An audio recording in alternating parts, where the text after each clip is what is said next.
जय हिंद दोस्तों, मैं हूं मेजर गौरवारी और आप देख रहे हैं मेजरली राइट। अमेरिका ने बांग्लादेश को टीका लगा दिया दोस्तों। ये हम सभी कह रहे थे, बांग्लादेशी कह रहे थे नहीं नहीं नहीं, ये जो स्टूडेंट्स हैं ना, स्टूडेंट्स बड़े परेशान थे, ये तो बड़ी ऑर्गेनिक सी चीज है। कोई ऑर्गेनिक नहीं, तुम टट्टुओं को अमेरिका ने खरीदा था। बांग्लादेश के सो कॉल्ड क्रांतिकारीज एंड रेवोल्यूशनरीज, तुम लोग बिके हुए हो और तुम लोग बिक गए कुछ अमेरिकी डॉलर्स में। पहले मुझे डाउट था कि चाइना ने भी कुछ करा होगा, और चाइना ने करा है, लेकिन चाइना का रोल सिर्फ 5% है। 95% जो खेला होवे वो अमेरिका का खेला होवे दोस्तों। अमेरिका ने पैसे दिए, इन लोगों ने अपनी खुद की सरकार गिरा दी। यहां पे इंडिया में वामपंथी और रेडिकल इस्लामिस्ट, जो कि जिनका बड़ा तगड़ा गठजोड़ है और हर समय रहा है, वामपंथी लेफ्ट वाले और रेडिकल इस्लामिस्ट दोनों, नहीं दिस इज अ रेवोल्यूशन और हम मोदी को भी ऐसे गिरा देंगे। अब पता लगा कि भैया ये तो खरीद फरोख्त का मामला है। जैसे बकरा मंडी में कुर्बानी के बकरे को खरीदा जाता है, वही मैटर हुआ है। अब मैं आपको बताता हूं कैसे, मुलायजा फरमाइए। बोलिए वाह वाह, बोलिए। मेजर साहब शायरी करने वाले हैं अभी। Abdoulaye Seck, World Bank country director Bangladesh. क्या नाम है इसका? Abdoulaye Seck, World Bank country director Bangladesh. इसने अनाउंस करा कि वर्ल्ड बैंक $2 अरब बांग्लादेश को देने वाला है। $2 अरब बांग्लादेश को देने वाला है, और यह देगा critical reforms, flood response, air quality improvement. ये देखो, एयर क्वालिटी इंप्रूवमेंट और हेल्थ इनिशिएटिव्स। इसके लिए वर्ल्ड बैंक बांग्लादेश को देगा $2 अरब। वाह वाह वाह। अब्दुल्ला सेक ने मीटिंग करी professor Mohammad Yunus, head of the interim government of Bangladesh in Dhaka. उनके साथ मीटिंग करी और बोला कि जो बांग्लादेश के क्रिटिकल फाइनेंशियल नीड्स हैं वो हम पूरे करेंगे। अच्छा, अब इससे क्या हुआ है कि जो $2 अरब दे रहे हैं, पहले इन्होंने $1 अरब दिया था, अब ये $2 अरब और दे रहे हैं, तो टोटल इस साल, इस fiscal year, total world bank की फाइनेंसिंग हो जाएगी $3 अरब की। ठीक है भाई साहब, तो $3 अरब की फाइनेंसिंग इनकी हो गई। ये इन्होंने फीस ली थी शेख हसीना को हटाने की। और सुनिए, ये फीस काफी नहीं है, इसमें तो बहुत है मसाला, धीरे धीरे बताऊंगा आपको। दोस्तों, जैसे ही मोहम्मद यूनुस इंटरिम गवर्नमेंट के हेड बने, फट से उन्होंने $5 अरब की भीख मांग ली, फट से। अच्छा, वो जो $3 अरब है वो अलग हैं, वर्ल्ड बैंक वाले ये अलग हैं। $5 अरब इन्होंने मांगे हैं Asian development bank, Japan international cooperation agency और एशियन इंफ्रास्ट्रक्चर इन्वेस्टमेंट बैंक से। इसके अलावा अब आप सुनते रहिए, यूएसएड ने $202 मिलियन बांग्लादेश को दिए हैं, एडिशनल $202.25 मिलियन सिक्स्थ अमेंडमेंट के तहत, and the developmental objective grant agreement DOAG के तहत। यह अग्रीमेंट साइन करा है AKM Shahabuddin, additional secretary of the economic relations division, and Reed J Aschelman, USAID mission director. Commitment and focus areas 2021 से 2026 तक total commitment है 954 मिलियन का है जी, जिसमें से 425 मिलियन खा चुके हैं ये लोग। ये good governance, social and economic opportunity and resilience. आपने कभी सुना ये रेजिलियंस कैसे आप फंड कर सकते हो यार? मुझे नहीं समझ में आ रहा। गुड गवर्नेंस ये फंड कैसे कर दिया इन्होंने? ये कुछ भी फंड कर देते हैं, जैसे कहते हैं कि ये हम फंड करेंगे एयर क्वालिटी, इन्होंने एयर क्वालिटी फंड कर दी। ये देखो भाई,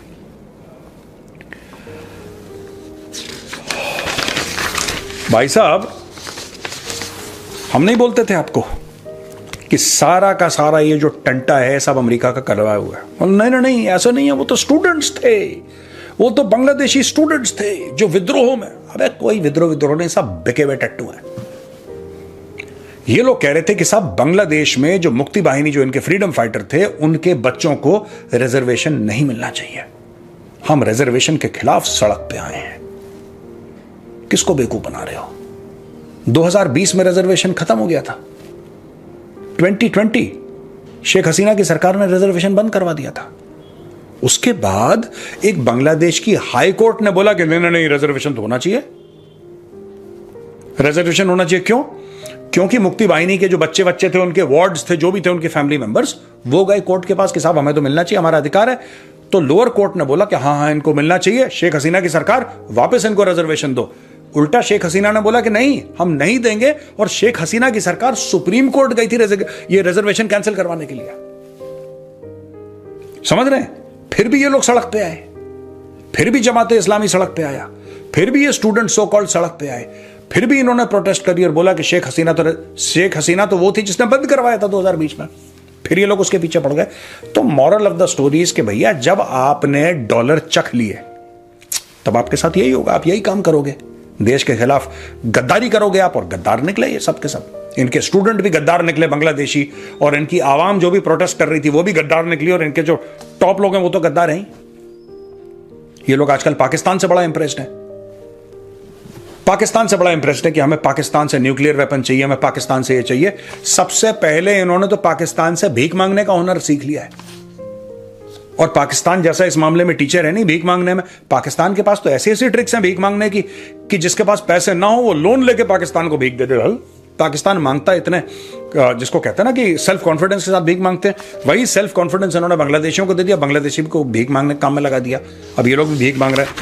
अब देखो पाकिस्तान से इतना इंप्रेस्ड हैं कि इन्होंने एक और काम करा है जो बिल्कुल पाकिस्तान के नक्शे कदम पे चलते चलते इन्होंने काम कर दिया। बहुत पाकिस्तान करते थे ना ये हमारे मुसलमान भाई हैं, देखो क्या करा। देखो बांग्लादेश की इंटरिम गवर्नमेंट ने Muhammad Yunus, Nobel peace prize winner, the toast of the world, microfinance का बेताज बादशाह, जिसको नोबेल प्राइज मिला था, उसने आर्मी को मैजिस्ट्रेसी पावर्स दे दिए 2 महीने के लिए, to improve law and order and prevent subversive act. ये सबवर्सिव एक्ट कर कौन रहा है बांग्लादेश में?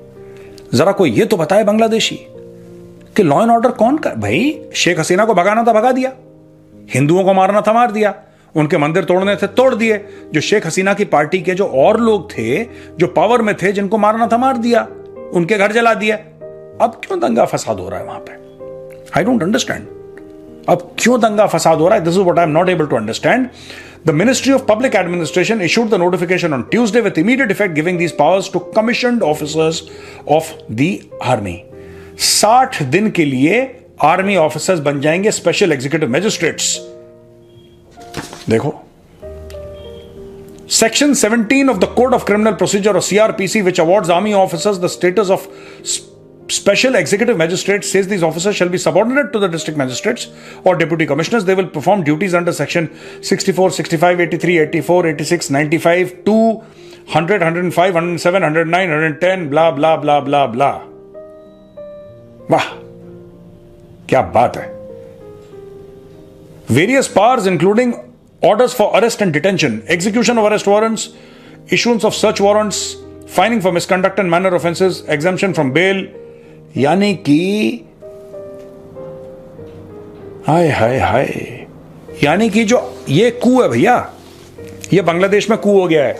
अब ये 60 दिन के बाद एक्सटेंड भी कर देंगे, कहेंगे और नेक्स्ट 60 डेज कोई भी बांग्लादेश का कमीशन्ड ऑफिसर, आर्मी ऑफिसर किसी को भी अरेस्ट कर सकता है बिना वारंट के, किसी को भी ये सर्च कर सकता है, किसी के ऊपर जुर्माना लगा सकता है, किसी के ऊपर जेल में डाल सकता है, किसी को भी पकड़ के बंद कर सकता है।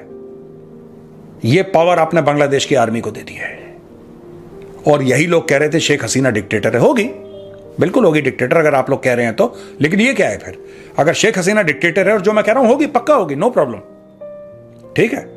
हमारी कौन सी रिश्तेदार लगती है, टांगो उसको भी, who cares. Fact of the matter is, है जी, सोचिए, जस्ट इमेजिन, ये शेख हसीना को डिक्टेटर बोलने वाले खुद इन्होंने अपनी फौज को डिक्टेटोरियल पावर्स दे दिए। कोई भी फौजी अफसर, 4 साल की नौकरी वाला कप्तान कहता जेल में डालो उसको, डन, जेल में डालो, पीटो उसको, तोड़ो इसकी दोनों टांगे, डन सर। फाइन लगाओ इसमें, तुम दोगे 50,000 टका का तुम्हारे ऊपर मैं फाइन लगाता हूं, डन सर। ये हो रहा है गेम दोस्तों।